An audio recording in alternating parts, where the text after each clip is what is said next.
All right, good morning, good evening, good afternoon, ladies and gentlemen. This is YouTube. This is Pastor Dow. You know, yesterday on the world's Christmas, I began to chuckle because I went on the news sources just to see what the news media was going to do. And of course, they did exactly what I expected them to do, and I'm going to let you in on what I'm about to say, all right?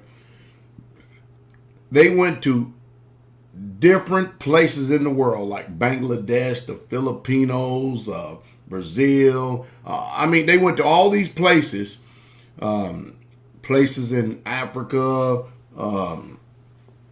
they went all over the place. They showed different captions in the world of people celebrating Christmas, and clearly, what you can truly see is it's every one of them was all Catholic. Every single one of them, they still bowing down to statues, bowing down to idols, making smoke and eating cookies and wafers and carry on. But what they did, they showed you all the places where the colonization, or let me just say the influence of the European religion called Christianity had its place. And they're trying to show you, see, look, Christmas is worldwide. I'll show you Christmas ain't worldwide. It's only the people who have been influenced by these people who have some issues with dark color skin. And I know it's always a very unhealthy and uncomfortable topic. The only time it's not unhealthy and uncomfortable is when history is pressed down and when truth is pressed down. It's only uncomfortable when truth is brought up to the forefront to your virgin ears, stuff that you've never heard before.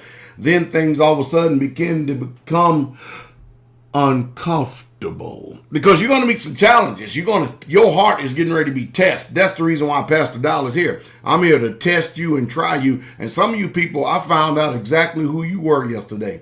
I'm set up here talking about different subjects and topics, and all you have to do is go back and look at them. And the first thing that I had a man do is play the race card on me. And I said, that's something.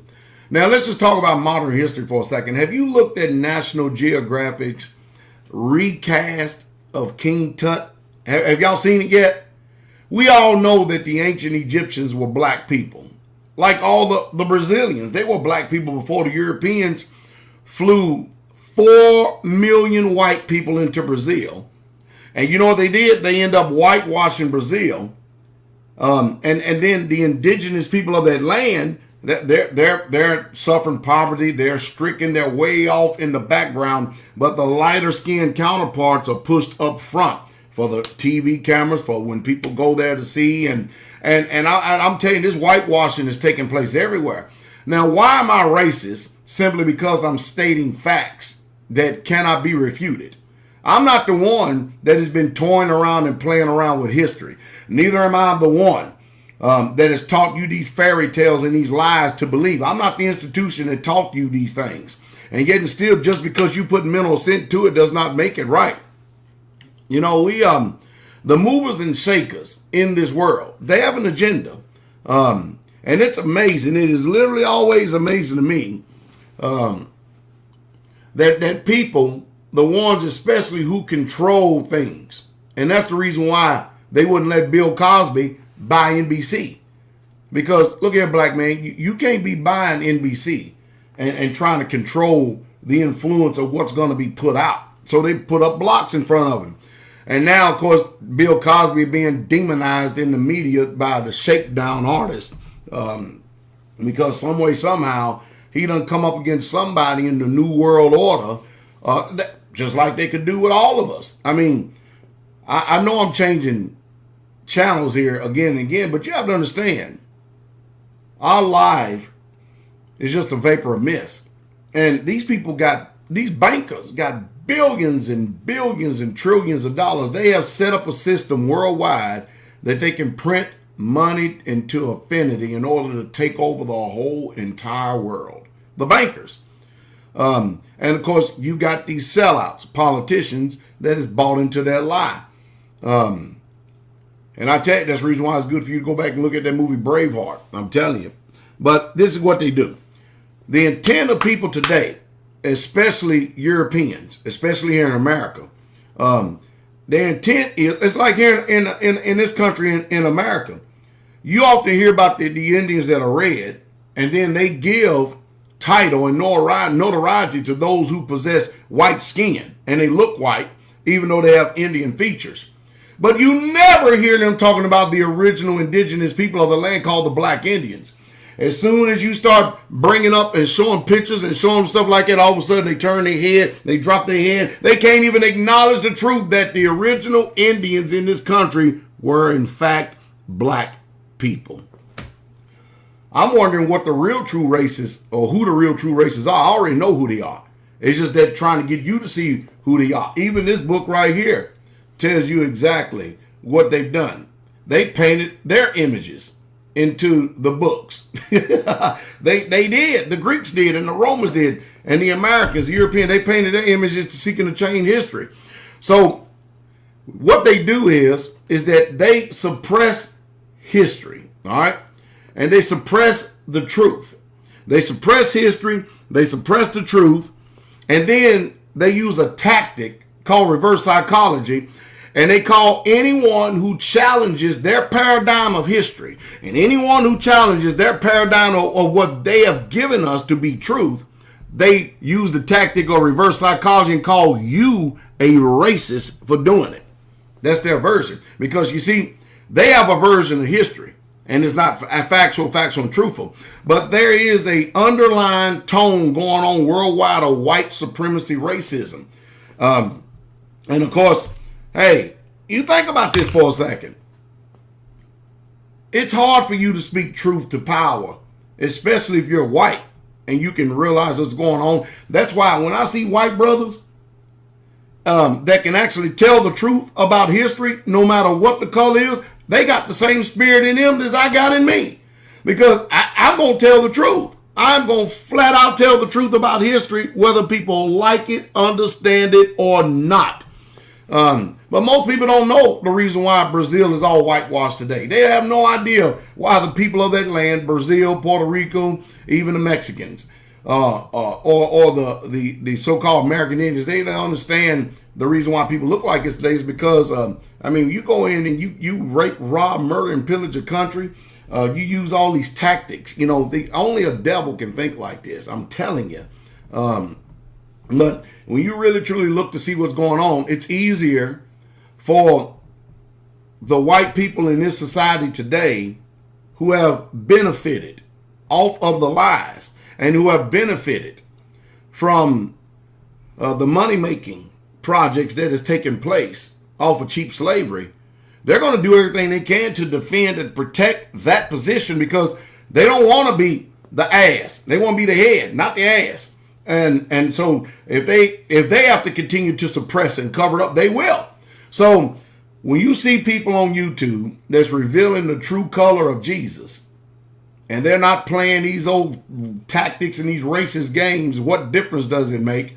And I'm going to answer it again for the sake of honoring the truth. Because the one thing the truth does, according to John 8:32, is it sets you free. And you realize quickly that a lot of people don't want to be set free. So, yeah, I've got issues with people who refuse to acknowledge the truth no matter what that truth is. Because if you can't acknowledge the truth, then that means you are a facilitator and a pacifier and a liar like your father, the devil. And if you got challenges in your heart because you feel like that it's going to take you out and you don't have no sense of belonging, that's none of my business. That's between you and the Father. Create the universe, but the bottom line is this. The truth is what set free, and the lie is what binds. And I have a congregation that we're mixed. We got all different types of nationalities in our congregation. You can go back and look at the videos or go to my webpage and see it. And there's not a one of them in there that I can detect that is racist. Now, there was a few that in there to try to fight to keep their white supremacy racism, but if you present so much truth, if they have the spirit of truth, all you can do is yield. That's all there's to it. What does it do? Is that going to make me more powerful than you because I tell you what the truth is? Does that make me greater and better than you? No, Yah is the one who said that Israel, my people, are above all people on the face of this earth. Not only did he say that they are above, Yahweh said in the King James Version of the Bible that they are better than all people on the face of planet earth. And so a lot of you people love biting of this Jewish lie in Israel. The indigenous people of that land, they know full well that there's no way that Israel can leave black and come back white, and then all of a sudden you go, they said, I can't accept you. I cannot accept you. So it's you, the white people, that's making this an issue. I'm telling the truth. Bring your facts, not your arguments. Bring your facts if I'm lying.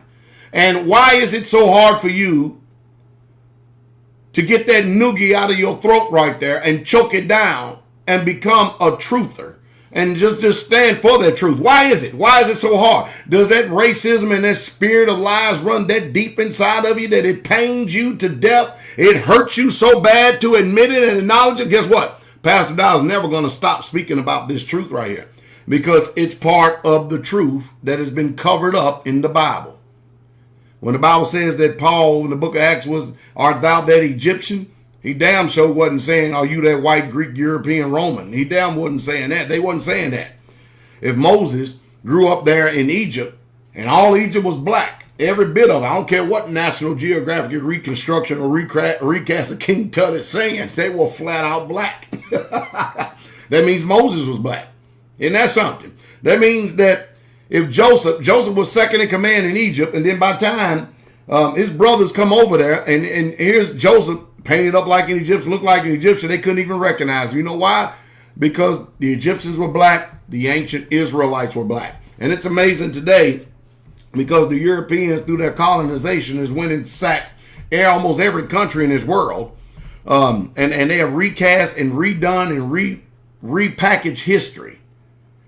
And they want us to all believe these lies in order for their lie to continue to keep perpetuating. Because you see, the king is the one who raises up. And I'm talking about Yahshua HaMashiach, Jesus Christ.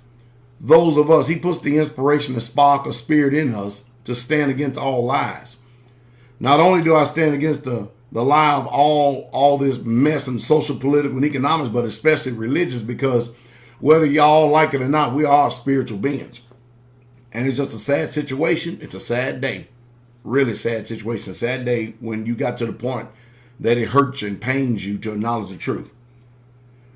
Now, Jesus, his parents had to take him into Egypt to hide him from Herod, from killing and murdering him. Isn't that something? And if Egypt was a white culture and white people back then, I'm telling you, there's no way the Messiah could have been hid. I know this hurts. I know it hurts. But if you go over to Revelations, it describes, in the book of Daniel, describes the Messiah. I don't understand what's the problem. When you discover the truth, why not just cast down and throw down a lie, get behind that truth, represent that truth, and be a people of that truth? If you can't do that, then sin is at the door. And that's why I challenge Zach, Zal, Paul Neeson, all you Messianic Judaizers. I challenge you all to an open discussion on this subject right here. I want to test the limits of your heart. You make a lot of noise. There's a lot of thunder, very little rain. A lot of noise going on out there. Pastor Dow, I got your spirit. And I'm going to expose all of you wicked deceivers for exactly what you are. I know what's in the crevices of your heart. And that's why I'm going to keep pushing after you. I'm going to keep pushing at you because you're trying to affect change on people who would come to Christ and who would love the truth. You're trying to repackage it and make them a bunch of damn messianics. That's what you're trying to do. And you are liars.